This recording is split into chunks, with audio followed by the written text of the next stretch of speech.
Gracias, bendito Señor, por el día de hoy. Gracias por el regalo de un día más de vida. Gracias también porque nos has permitido llegar a esta hora. Y Señor, te pido que nos ayudes a comprender tu palabra.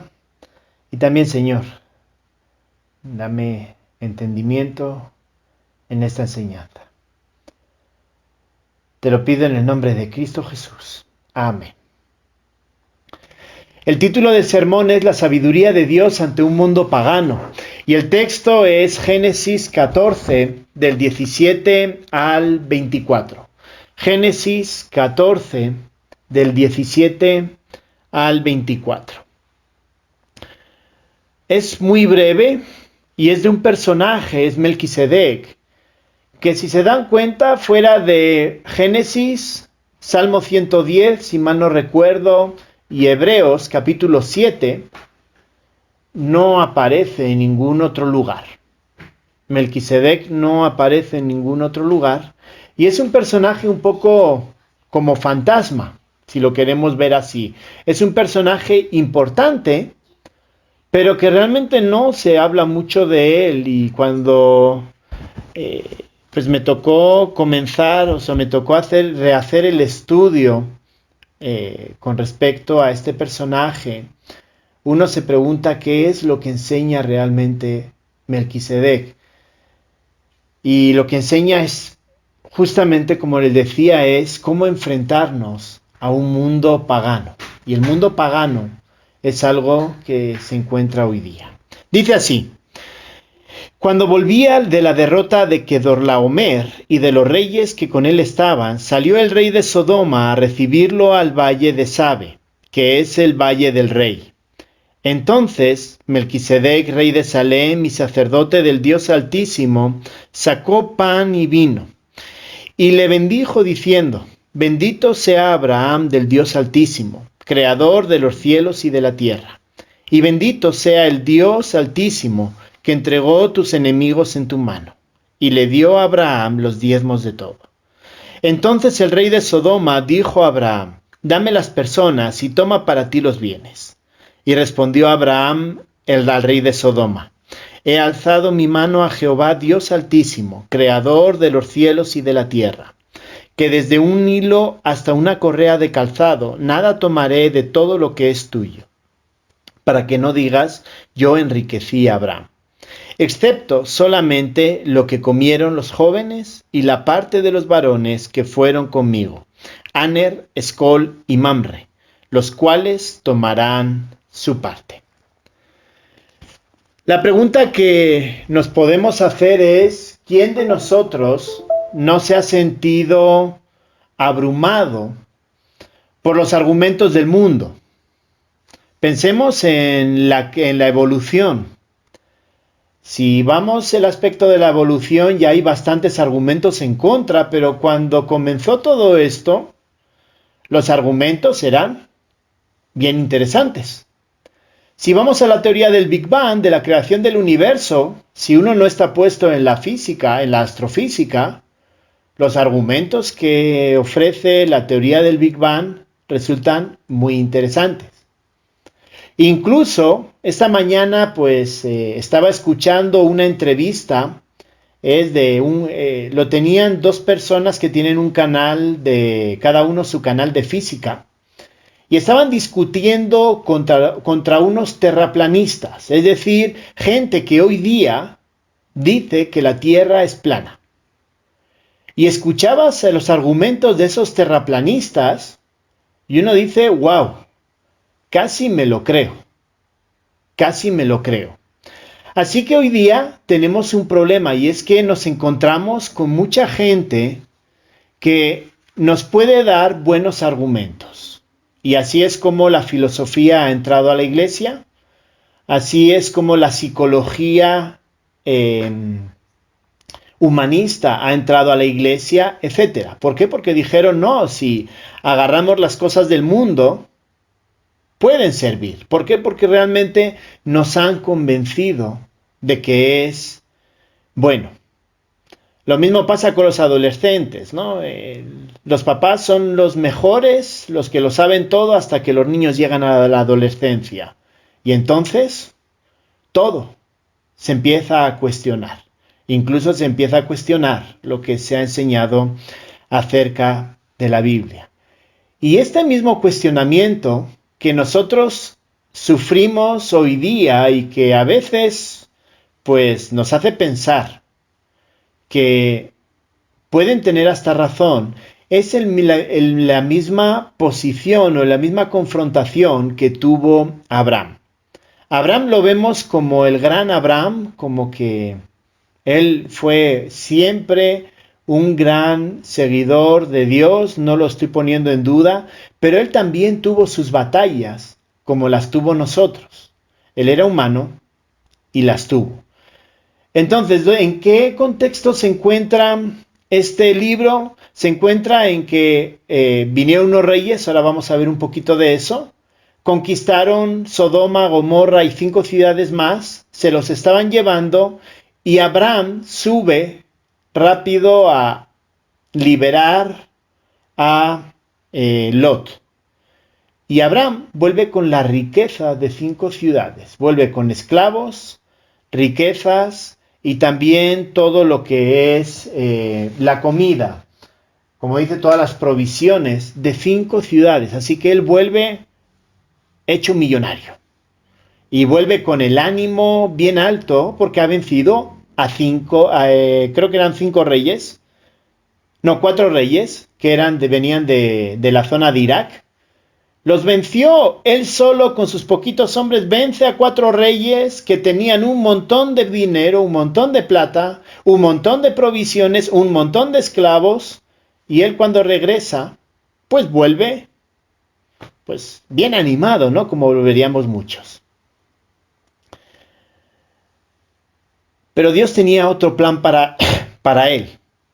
Así que como cristianos nos encontramos habitualmente preguntándonos cómo responder correctamente ante lo que el mundo pagano nos ofrece. Y nos ofrece muchas veces demasiadas cosas. Y es una tarea complicada, porque el mundo no piensa como Dios piensa. Busca fama, gloria y bienes para uno mismo. Así que eso también nos afecta a nosotros. Pero solo lo que vamos a intentar comprender a través de este texto es que solo Dios nos da la sabiduría divina para enfrentar al mundo pagano. Y la primera enseñanza es que leemos de este texto es que nosotros debemos escuchar primero las palabras de Dios. Vamos a quiero compartirles algo. Más o menos ubicamos dónde está el Mar Muerto. Más o menos Abraham se encontraba en esta zona de aquí, que es la zona de Hebrón. Y las 5 ciudades se encontraban en esta zona de aquí, que es la zona del Mar Muerto, en la zona de Moab. Básicamente el rey vino del norte, entró por toda la zona del valle, conquistó las 5 ciudades y cuando se estaba regresando, él llegó aquí a donde pone Dan. Y Abraham, subió corriendo hasta Dan y lo venció en Damasco, que es más o menos es esta zona de aquí.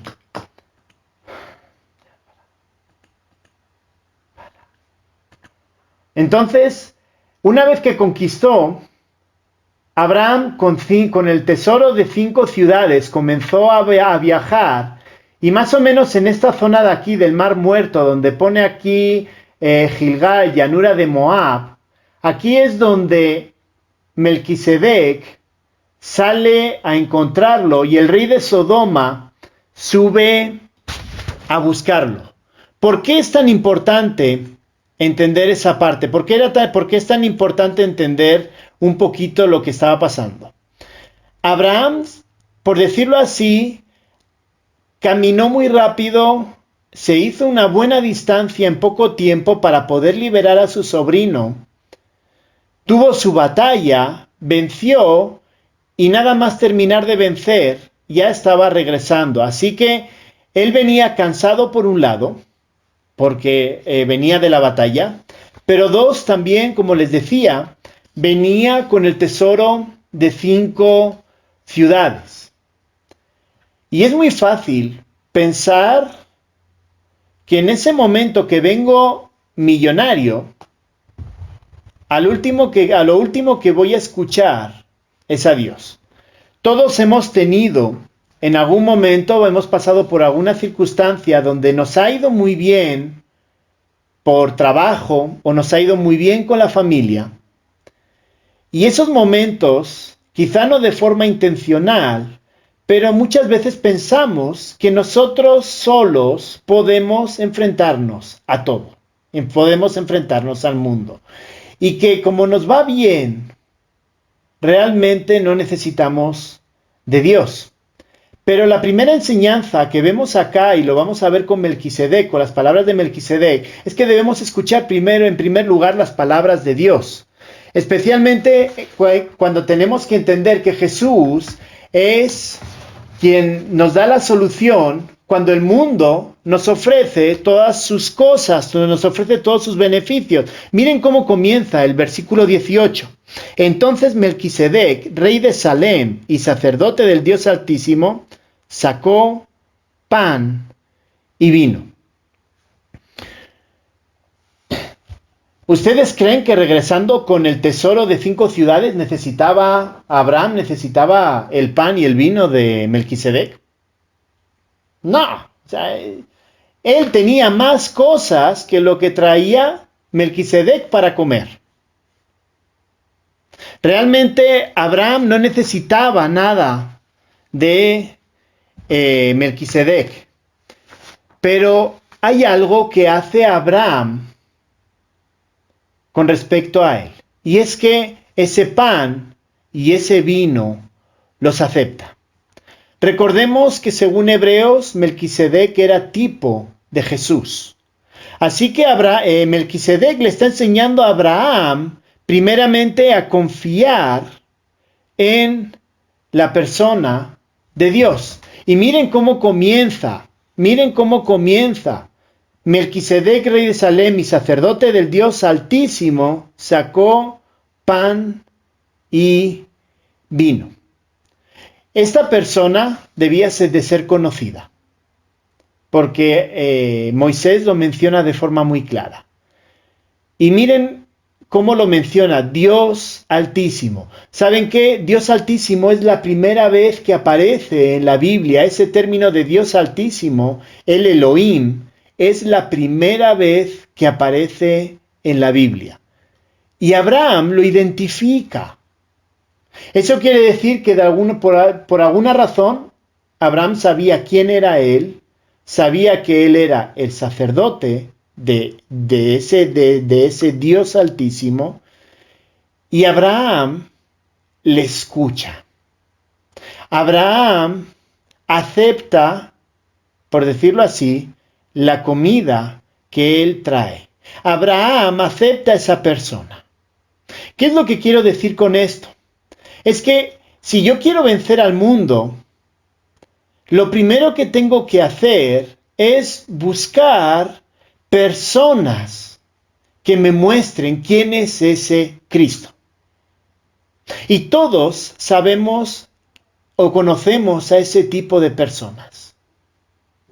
Comenzar a rechazar a personas que son piadosas, que son santas, implica en muchos casos que el orgullo ya ha empezado a entrar en nosotros y que nos creemos suficientes para responder al mundo. Lo malo es que cuando dejamos de escuchar y dejamos de tener como referencia a ese tipo de personas, es cuando nosotros comenzamos a alejarnos y el mundo comienza a vencernos.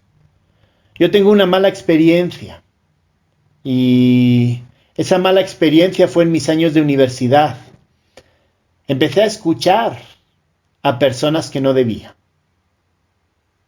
Y empecé a cuestionar a los ancianos de la iglesia.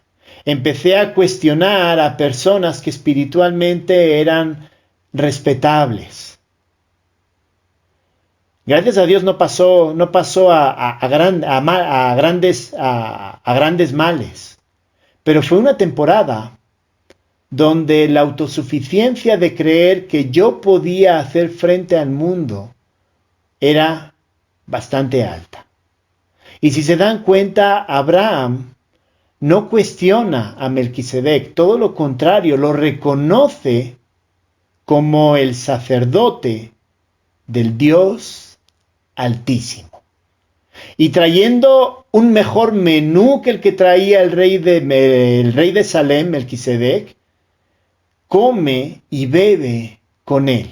En aquella época, en esta época, comer y beber era el sinónimo de una buena relación, era el sinónimo de respeto hacia la otra persona. Y Abraham se sienta con él, a pesar de que lo que traía no era, por decirlo así, no era una gran comida, traía algo sencillo, pero Abraham lo reconoce.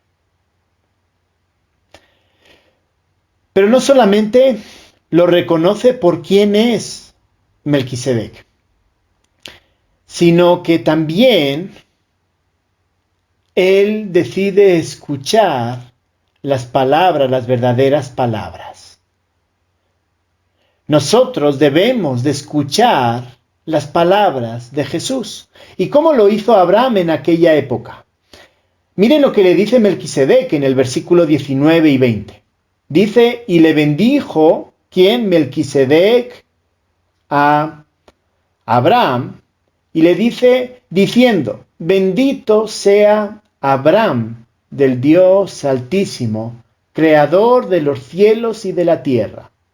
Y bendito sea el Dios Altísimo que entregó tus enemigos en tu mano, y le dio a Abraham todos los diezmos de todo. Miren lo que escuchó Abraham. Escuchó dos cosas.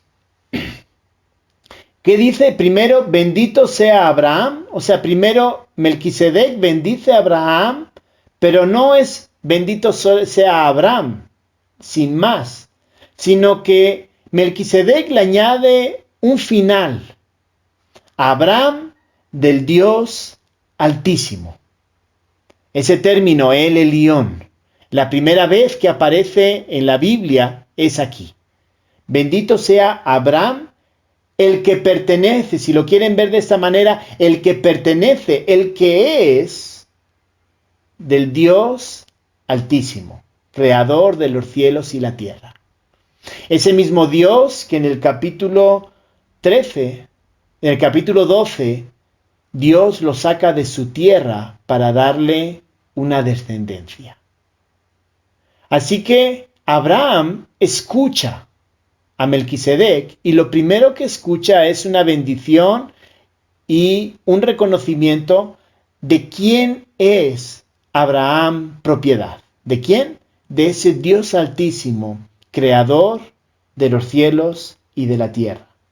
Y en segundo lugar, le termina diciendo, y bendito sea el Dios Altísimo, otra vez Dios Altísimo, que entregó tus enemigos en tu mano.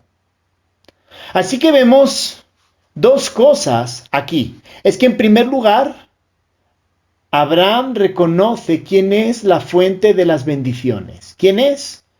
El Dios Altísimo. Abraham, al escuchar en este caso a Melquisedec,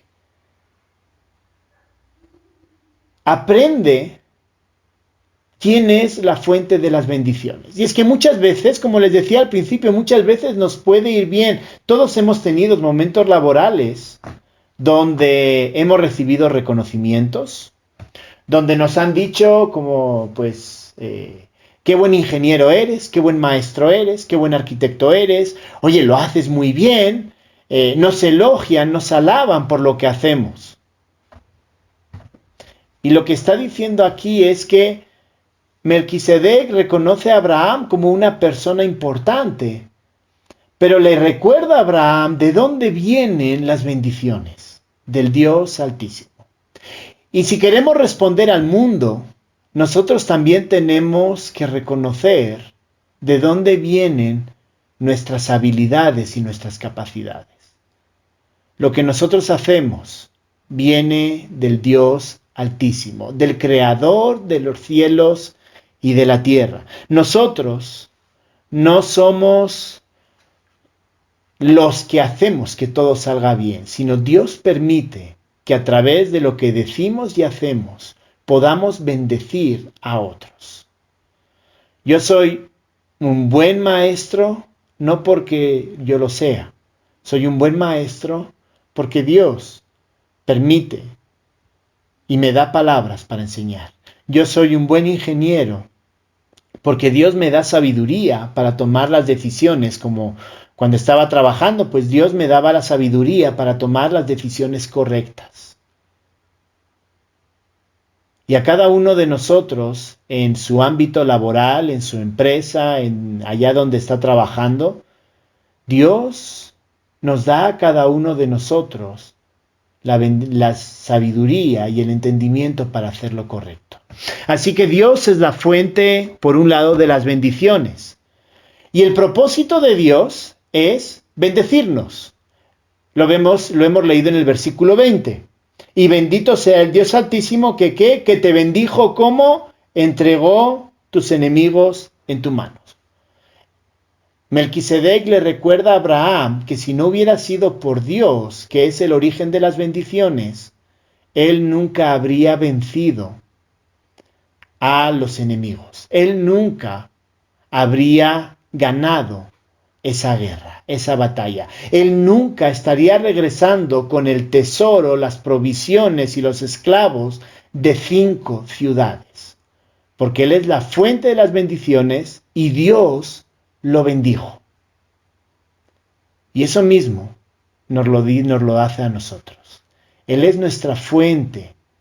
Él nos da la capacidad de hacer las cosas bien. Él nos da la capacidad de tomar buenas decisiones en el ámbito personal, en el ámbito laboral, en el ámbito eclesial. Pero es Él. Y nos lo da para que nosotros podamos ser bendición para los demás. Y aquí lo irónico es cómo responde Abraham.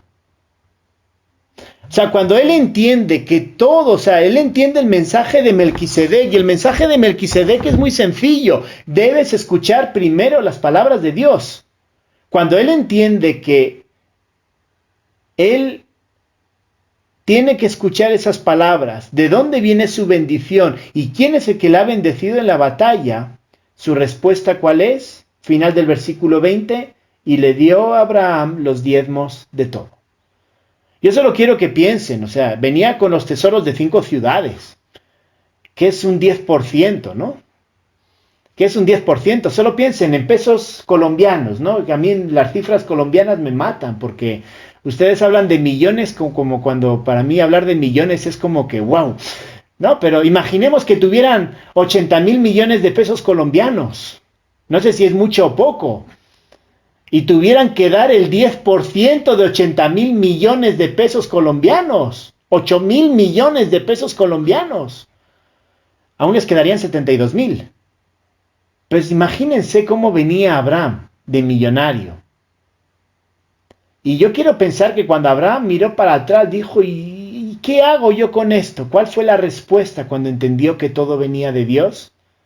Él dijo, doy mi diezmo. Esta no es una clase de diezmos y no es un tema que me guste mucho tocarlo. Por eso digo, voy a hablar del diezmo, pero no tanto en cifras. Lo que quiero que entendamos es que cuando él comprende quién es la fuente de las bendiciones y que Dios tiene el propósito de bendecirnos y que Dios es la solución para su vida, él decide darle el 10% como ofrenda a Melquisedec. Así que le dejó un buen regalito a Melquisedec. Le dejó un buen regalo. Se hizo el año, el rey de Salem. Cuando nosotros entendemos que nuestra fuente de bendición es Dios, ¿cuál es nuestra respuesta? Y no solamente son en términos económicos, es en términos de entrega, es en términos de dedicación. Una cosa que hemos aprendido es que Dios no solo nos pide el 10% económico, Dios nos pide todo. Nos pide nuestra mente, nuestro entendimiento, nuestra forma de actuar, el tiempo, etc. Dios nos pide todo eso. ¿Cuánto le damos nosotros de agradecimiento? Y recordemos que Él es el que nos bendice en nuestros trabajos. Yo quiero que piensen en nuestra familia también. O sea, quiero que piensen en todo lo que Dios les ha dado o nos ha dado a todos nosotros y cuánto realmente en agradecimiento le devolvemos. Así que, en primer lugar, lo primero que aprendemos de Melquisedec es que debemos escuchar las palabras de Dios. Y en este caso las palabras de Dios venían de Melquisedec, del rey de Salem. Pero ahí viene la segunda parte. Y la segunda parte es que el rey de Sodoma, si lo vemos en el versículo 17, el rey de Sodoma había salido a buscar a Abraham. Había salido a buscarlo. Pues ¿por qué? Porque volvía con su gente, volvía con su riqueza, volvía con todo lo de él. Y el rey de Sodoma, me quiero imaginar que estaría pensando en cómo hacerle, como decimos aquí en México, ¿no? El que no tranza no avanza. Es una expresión para decir el que no miente no engañe, no avanza, ¿no? Es básicamente la expresión. Y yo creo que estaría pensando por dentro cómo le consigo convencer a este hombre, que ahora tiene todo lo mío, para que me dé, aunque sea un poco de todo eso, me lo devuelva, ¿no? Pero vemos que una vez que Abraham escuchó las palabras de Melquisedec, la enseñanza que viene con el rey de Sodoma es que nosotros debemos aplicar el criterio divino para enfrentarnos al mundo. Y miren cómo lo hace Abraham. No me voy a centrar en el personaje del rey de Sodoma, me voy a centrar en el personaje de Abraham. Dice del 21 al 24, entonces el rey de Sodoma dijo a Abraham, dame las personas y toma para ti los bienes. Y respondió Abraham, el rey de Sodoma, he alzado mi mano a Jehová Dios Altísimo, creador de los cielos y de la tierra, que desde un hilo hasta una correa de calzado, nada tomaré de todo lo que es tuyo, para que no digas, yo enriquecí a Abraham, excepto solamente lo que comieron los jóvenes y la parte de los varones que fueron conmigo, Aner, Escol y Mamre, los cuales tomarán su parte. Lo primero que vemos aquí es que el mundo tiene prioridades opuestas a la de Dios. Dios bendijo a Abraham y vemos en el versículo 21 que el mundo tiene prioridades opuestas. ¿Por qué? Miren lo que le dice el rey de Sodoma. Dame las personas y toma para ti los bienes. Se dan cuenta que viene exigiendo. El rey de Sodoma viene exigiendo, dame las personas y los bienes. ¿Cuál es el fin de lo que estaba haciendo Abraham? El fin de lo que estaba haciendo Abraham es darle la gloria a Dios. Y el problema es que Sodoma pues es muy probable, porque así funcionaban las guerras en aquella época, ¿no? Cuando se luchaba y se ganaba, se arrasaba con todo lo de la ciudad, ¿no? Entonces quiero imaginarme que Sodoma estaba destruida, y entonces dice el rey de Sodoma, bueno, aunque no me devuelva las riquezas, al menos que me devuelva a las personas. Pero si nos damos cuenta porque él quería volver otra vez a levantar la ciudad. Él quería volver a tener su gloria. Él quería volver a ser importante. Un rey sin reino no es nadie, no es nada. Así que Melquisedec, el rey de Sodoma, venía con un plan que no era darle la gloria a Dios.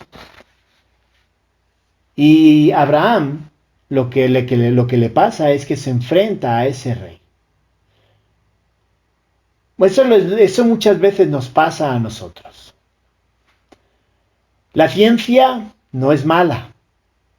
El problema es que cuando yo utilizo la ciencia para decir qué bueno soy, mira lo que hacemos, mira lo que somos capaces de llegar, y por ejemplo ahora con el despegue del SpaceX, cuando lanzaron un módulo tripulado que ya hacía 9 años que Estados Unidos no lo hacía, toda esa ciencia y todo eso que desarrollaron no era para dar la gloria a Dios.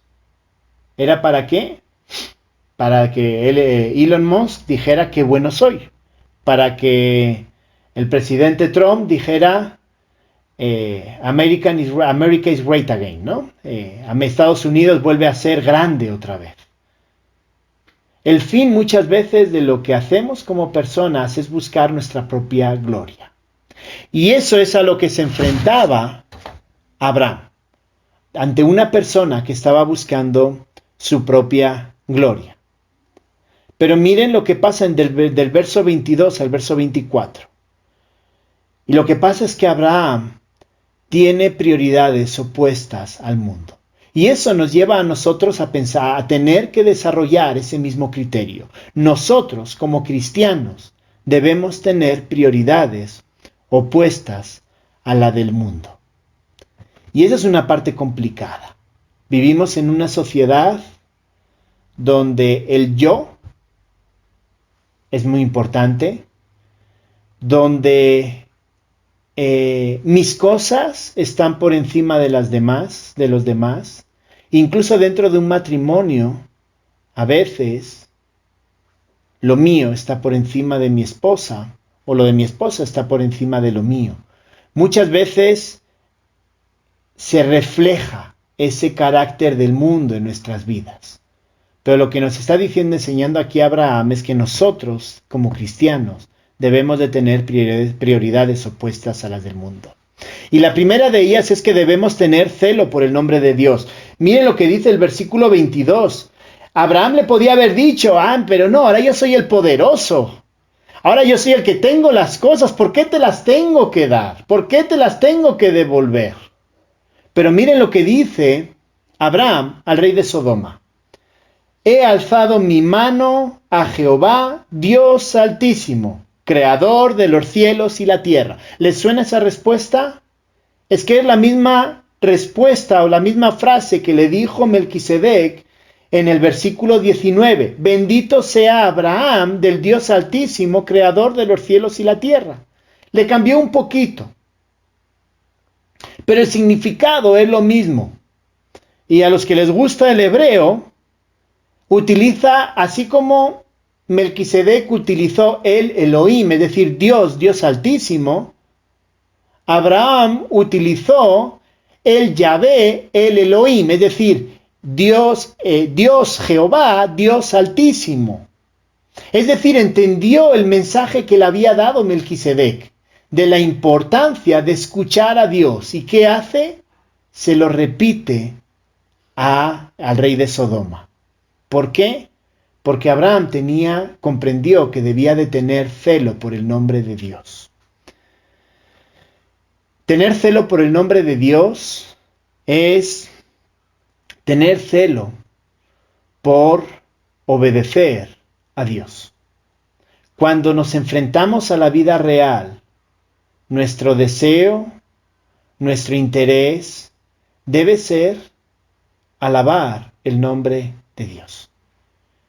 Y eso es lo primero que le responde a Abraham, al rey de Sodoma. Es prioridad, ¿por qué? Porque obedecer a Dios es lo más importante. Pero no solamente es que debemos de tener celo por el nombre de Dios al obedecerlo, sino que también debemos de tener gloria, o debemos de tener celo para la gloria de Dios. Miren lo que dice el versículo 23, que desde un hilo hasta una correa de calzado, nada tomaré de lo que es tuyo, para que no digas que yo enriquecí a Abraham. ¿Qué Vamos a pensarlo como humanos. ¿Abraham tenía derecho a quedarse con todo? Sí.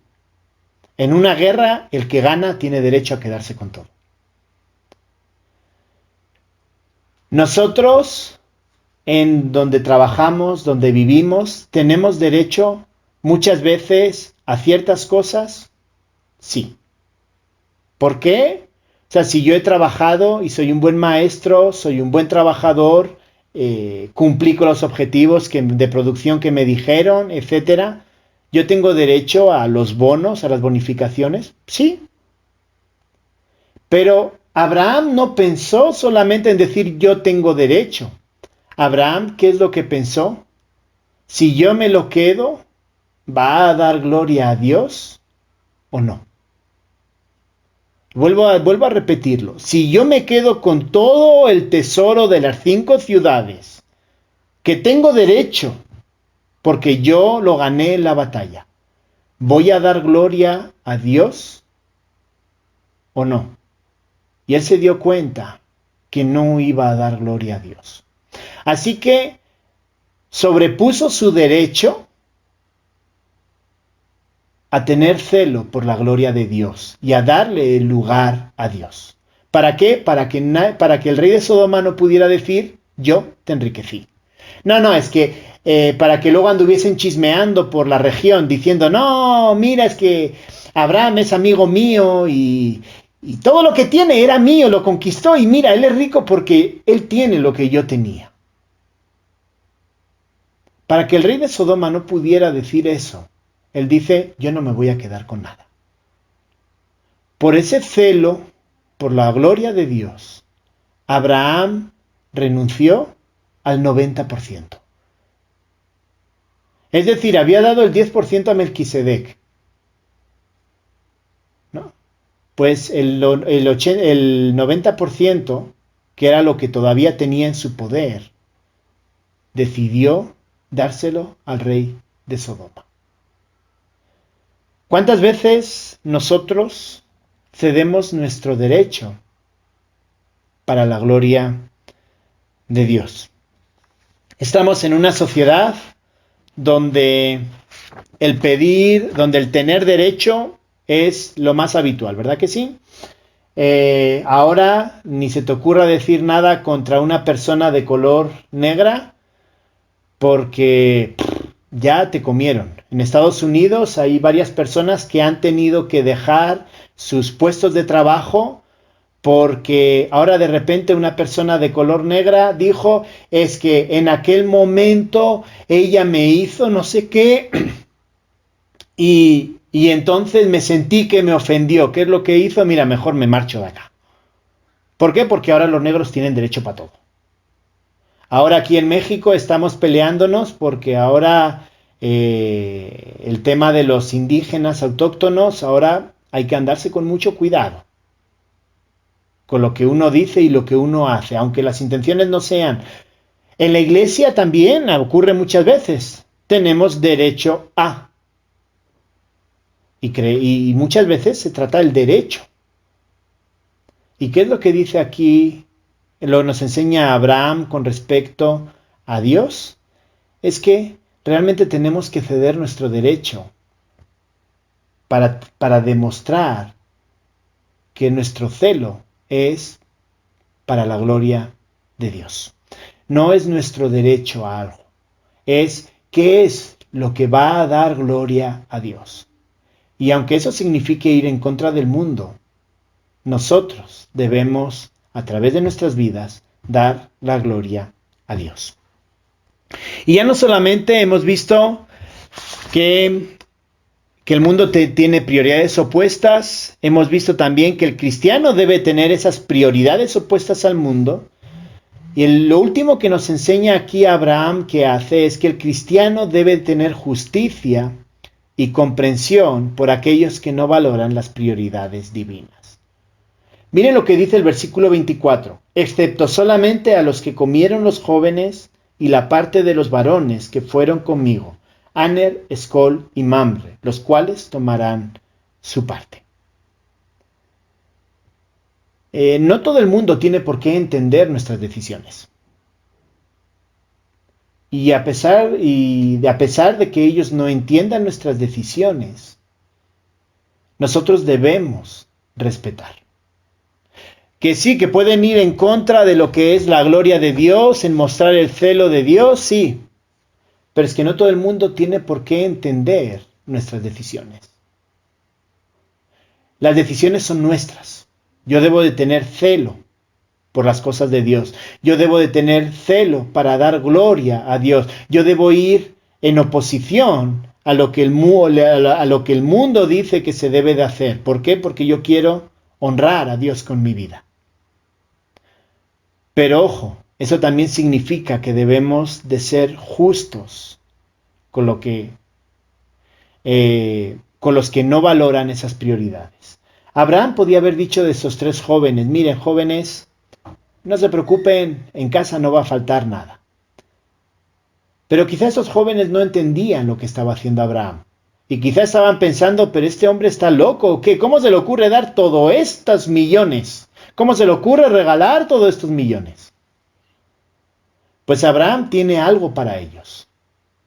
Y le dice al rey de Sodoma: yo no voy a tomar nada, pero sí les voy a dar una parte a estas 3 personas, a Aner, Escol y Mamre, porque ellos lucharon, porque ellos me acompañaron, ellos expusieron su vida, ellos comieron y ellos tienen derecho a esa parte. Ellos no entienden mi decisión, pero si yo quiero,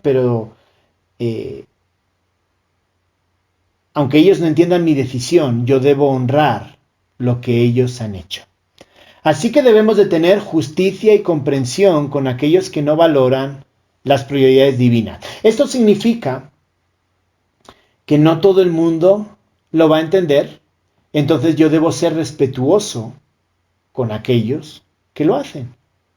No, es que hacemos un buen trabajo y por alguna razón yo rechazo la bonificación o rechazo, yo qué sé, lo que sea. O compartimos, en España hay una lotería de Navidad y la tradición normalmente es que la empresa compra unos números y se reparten, ¿no?, los números. Y generalmente uno no tiene que pagar. Simplemente la empresa lo compra para compartir con los empleados. Y uno puede decir, bueno, esto no va a honrar a Dios, yo no lo quiero. Pero eso no significa que yo tenga que hacer una batalla para que todos los demás, si nos toca la lotería, si yo renuncio, para que todos los demás tengan que renunciar. No, yo tengo que ser respetuoso. Es mi decisión de por qué, de cómo yo quiero honrar a Dios. Y eso es lo que nos enseña aquí Melquisedec. Realmente Melquisedec y Abraham nos enseñan la importancia de conocer y entender que solo Dios nos da la sabiduría divina para enfrentar al mundo. Eso significa que tenemos que estar alineados con Dios. Eso significa que tenemos que escuchar constantemente a Dios. Si Melquisedec no hubiera salido a encontrarse con Abraham, la pregunta que me queda a mí y que yo creo que ahora nos queda a todos es: ¿cómo hubiera respondido Abraham al rey de Sodoma? ¿Por qué? Porque Abraham repitió exactamente las mismas palabras que el rey de Sodoma le enseñó. Que la fuente de la bendición, ¿quién es? Dios. Que el propósito de la bendición es Dios. Melquisedec le enseñó eso y Abraham supo responderlo. Hoy el Señor ha sido claro. La fuente de las bendiciones provienen de Dios para nosotros. El propósito de nuestras bendiciones, Dios tiene el propósito de bendecirnos. Y Dios quiere que nosotros escuchemos a Jesús. ¿Cómo podemos escucharlo? Escuchando a otras personas, el consejo de otras personas maduras, escuchando la palabra de Dios en primer lugar. Pero el objetivo de escucharle a Dios a través de la palabra de la Biblia, a través del consejo de otras personas, es que nosotros podamos responder correctamente al mundo, siempre teniendo celo por el nombre de Dios y siempre honrando a Dios y haciendo justicia con los demás. Vamos a terminar orando. Gracias, bendito Señor, por tu palabra. Y gracias, Señor, porque tú nos recuerdas a través de esta historia que solo a través de ti podemos responder correctamente a lo que el mundo nos quiere convencer. Señor, ahora hay muchos argumentos, incluso argumentos bonitos, convincentes, pero ayúdanos, Señor, a tomar el ejemplo de Abraham, a escuchar tu palabra, a escuchar a personas que realmente te aman para responder correctamente al mundo. Ayúdanos, Señor, a tener celo por tu nombre, a tener celo para tu gloria y, Señor, a practicar la justicia con los demás. En el nombre de Cristo Jesús. Amén.